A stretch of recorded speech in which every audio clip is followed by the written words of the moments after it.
Welcome to Empowering Plans, a show dedicated to identifying waste and undue expense in the health benefits industry, discovering ways to maximize benefits while minimizing costs, and empowering employers, administrators, and consultants to emphasize, once again, the benefit in benefit plan.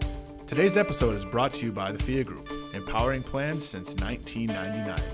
Now here are your hosts, the Phia Group's own CEO, Adam Russo, and Senior Vice President and General Counsel, Ron Peck. Happy summer, everybody. It's Adam Russo. I'm back. I know all of you have missed me for missing the last webinar. I missed the last podcast. However, I was out on the road. You know, some of the employees here at Phia aren't as willing as I am just to get out there on the road and speak to our clients and try to drum up new business. So I was willing to do that over the past couple of weeks, but I am back. As you can tell, I'm excited to be here. With me, as always, is my co-host, the infamous Ron Peck. Say hello, Ron. Hello, Ron. Today is a special session. We have not talked about this issue in a while, but you know what? We dusted off the textbook and we said, you know what? Instead of beating around the bush, talking about Obamacare, healthcare reform, Trump care, all these different things, fiduciary duties, let's focus on the crux of the problem. Hospital bills. Large dialysis claims. What in the world is going on out there in the world of high-cost medical billing? Whether it's pharmaceutical drug, the MS drug that costs $34,000 a vial that used to cost $40, whether it's a hospital stay that's over $1 million that 4 years ago was at $400,000, whatever it might be. Ron and I thought it made sense today to bring the best person we have here at Phia. It's not saying much for him, but it is the best person we have here at Phia, Attorney Jon Jablon, who is the Director of Provider Relations here at Phia. John, welcome to Empowering Plans. Thanks, Adam. Glad to be here. Ron, here's the bottom line, guys, all right? And I want your comments on this, Ron, and I want you to give us some feedback if you don't mind, John. I was a part of a deposition recently where the attorney for the hospital continued to ask me questions about, the PPO discount rate. Why didn't you just take the PPO discount rate? It's a huge discount. This discount. This gentleman must have repeated the word discount to me 400 times over the course of a 3-hour depo. And I just turned to the guy and I said, so you mean to believe, based on this contract that you're arguing we abused or we breached, that we're just supposed to take whatever the bill charge is that the hospital gave, apply this 25, 30% discount, put a smile on our face, and pay you? And the look on this gentleman's face was almost like, what do you mean? Of course, that's what you should do. Never mind the fact that there's a fiduciary duty of the plan to be prudent with plan assets. The fact that maybe you should look at the bill to see if they've maybe billed for the same thing twice or 3 times. So that, I think, is the crux of the issue. I just sort of want to get your take, Ron, in regards to that just overarching issue that we see in the industry. And then, John, if you wouldn't mind adding your 2 cents on top of that as well. Adam, I'm glad you bring that up because I think what you're talking about, it's actually a common issue across the board. Whether we're talking about pharmaceuticals and medical devices, whether we're talking about air ambulance and med flight, whether we're talking about dialysis, the one thing that's common throughout is there's this attitude that, hey, we're a business. We have the right to name our own price. If you're not okay with it, just don't purchase my good. And if you are okay with it, pay me what I think I'm owed. And the fact that I'm adding a discount on top of what I'm allowed to charge, I'm doing you a favor. Technically, there's no reason why I have to offer you a discount. I could charge you 100% because, again, it's private industry, it's a business, and this is my good or service. And I think what's maybe being missed in that dialogue is that unlike a new car or a new Blu-ray of that movie you really want to see but couldn't see in the theater because you're at home changing diapers, you can't pass on healthcare. This is not something that's optional. So for me, I think treating it as if I'm out buying a steak at a restaurant, it's the same thing. Take it or leave it. There's the price. That, I think, is a major issue, and they need to step back and realize that what they're offering is not just any old consumer good. John, what's your take, John? Yeah, there are people out there who can be called discount shoppers. You get a coupon in the mail from a grocery store, 90% off one item or whatever it may be. If you see 90% off of any item, there are people out there who will buy that item no matter what it is, no matter how little use you have for it, because 90% sounds like such an amazing deal. How can you pass it up? Well, when a hospital offers through a PPO contract or whatever other type of negotiation or contract it may be, when a hospital is offering 20, 30, 40, 50% off, maybe even more, the question has to be asked, percent off of what? Off of billed charges that are arbitrary and egregious to begin with? When hospitals are charging a percentage off of billed charges, what they're really doing is progressively through the years marking up their bills more and more so that that discount becomes more and more meaningless. Now, in the hospital's mind, nobody's trying to cheat payers. It's a consumer system. Hospital is a business. They want to make money. But the unfortunate result is that health insurance plans simply cannot afford to pay billed charges anymore. Even 20, 30, 40, 50% off of billed charges becomes unnecessarily egregious and objectively unreasonable for a lot of plan sponsors. Here's the sad truth, okay? Is the reality is from a consumer standpoint, as the actual user of the service, okay? I have more rights as a consumer, as the patient. I have more rights to see more information on an out-of-network claim than I do on an in-network claim. So if I happen to go to Montana, which I'm going to next week, and I get injured, knock on some wood. Is this real wood, Ron? It's the realest. Thank God. At the end of the day, I can actually call that hospital and go, hey, this is an out-of-network claim. I want to see the itemized bill. I want to look at that bill to see what it is that you're actually charging me for an implant. And then I can see what the average cost is for that implant. I can see what they charge me for the medication, what they charge me for the emergency room. Then compare what Medicare or Medicaid would have reimbursed that hospital for the same procedure codes. But when it comes to in-network claims, many times, based on that contract, I'm precluded from seeing the bill. I don't have a right to an itemized bill. How many times have we seen, we talk about incentivize your members, empower your plans. Well, we have members that say to us, yeah, we try to get the bill, and they say that we don't have to give it to you because it's proprietary. Our contract says we don't have to share the bill. So how in the world can you see if there's a double bill or a double, dipping on a specific service line or a line item if you can't see the bill in the first place? All you have to rely on, John, is that discount that you're shown. So that, to me, is a scary thing.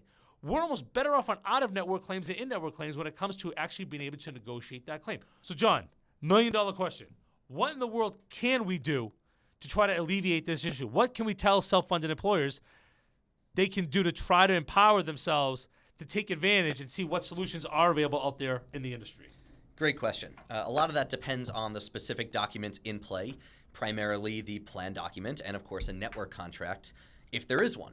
When you're looking at the plan document, there are various things to look for, and by calling someone like the Phia Group, who we are experts in looking at plan documents, we look at thousands a day across our whole company, we will be able to identify what your rights may be, what your rights may not be, and what the provider's rights may be based on a contract, based on the plan doc, based on the law, and all those things. Adam, John, one of the interesting things that Adam just mentioned is the fact that people sacrifice a lot of their rights in order to achieve a discount. And like you mentioned, John, that discount may be worthless if the price that the discount is applied to is inflated. It's interesting, though, because where you may think, well, then in that case, I will go ahead and forego the discount, treat it as out-of-network, look at the bill, knock it down, negotiate it directly, and work on that individual out-of-network claim.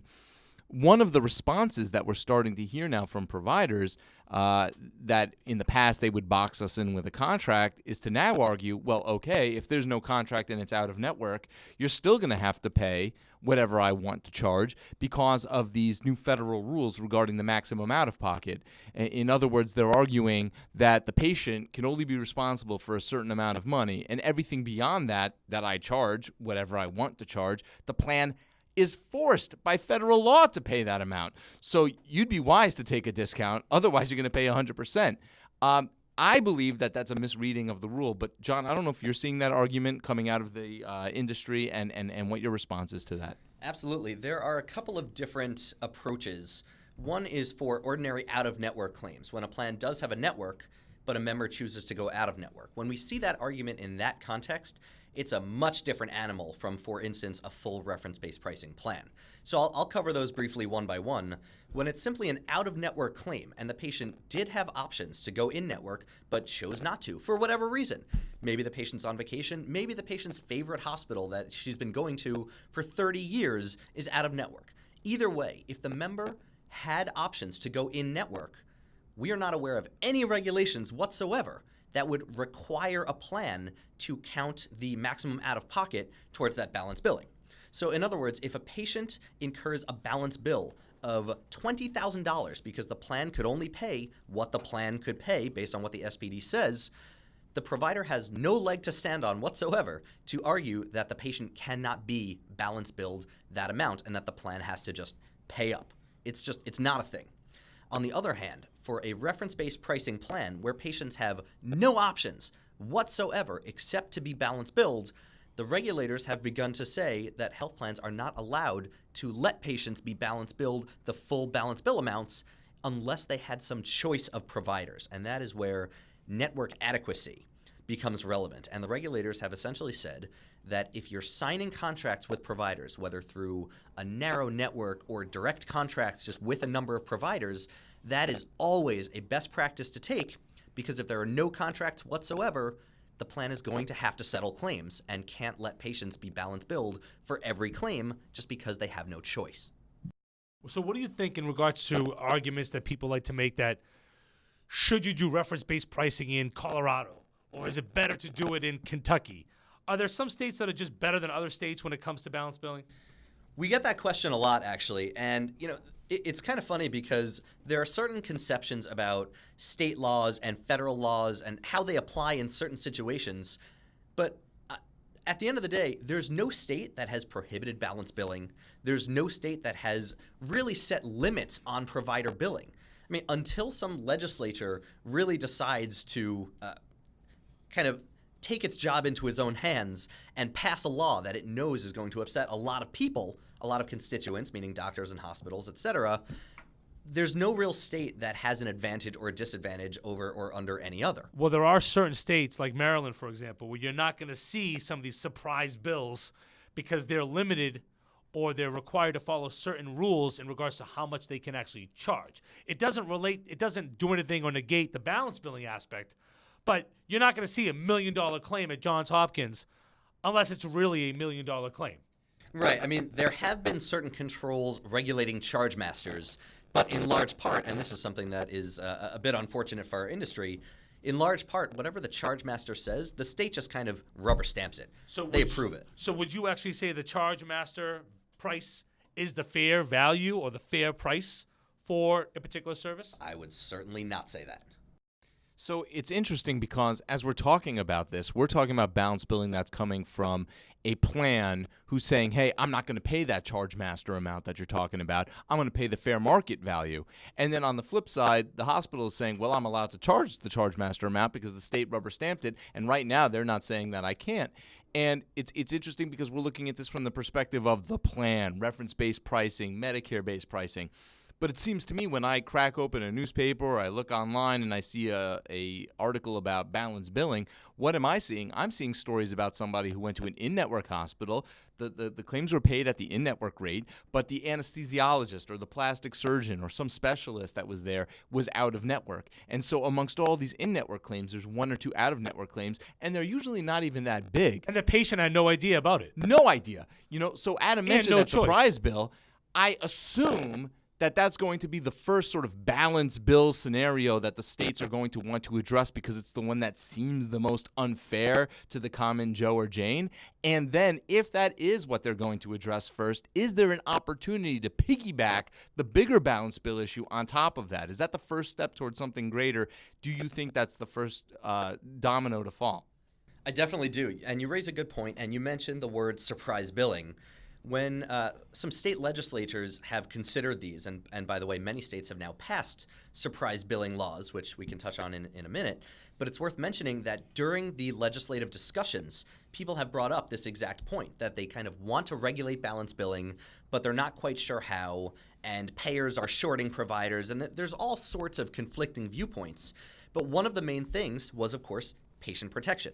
Health plan protection goes on the back burner. Legislatures could kind of care less about that for the time being, but patient protection is paramount.